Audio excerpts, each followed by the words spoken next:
নমস্কার বন্ধুরা, সোমার রান্নাঘরে আরও একটি নতুন রেসিপি নিয়ে চলে আসলাম। ছোলার ডাল।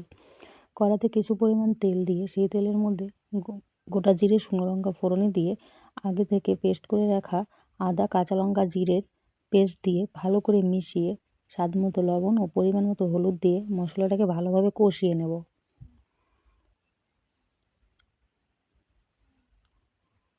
মশলা থেকে ঠিক এরকমভাবে তেল ছেড়ে দিলে আগে থেকে সেদ্ধ করে রাখা ছোটো আলু দিয়ে মশলার সাথে ভালোভাবে মিশিয়ে কম আঁচে 5 মিনিট কষিয়ে নেব।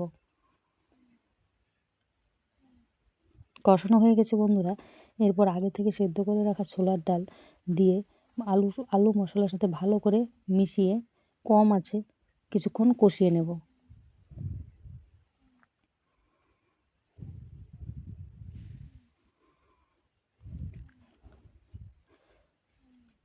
আলু ছোলার ডাল দুটোই ভালোভাবে সেদ্ধ হয়ে গেলে পরিমাণ মতো জল দিয়ে ফুটিয়ে নেব।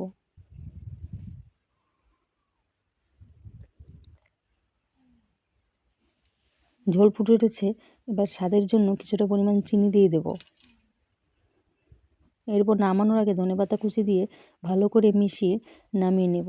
দারুণ লাগে বন্ধুরা এই ছোলার ডালের রেসিপি রুটির সাথে খেতে। কেমন হয়েছে তোমরা জানিও, তোমরা একদিন করে খাবে।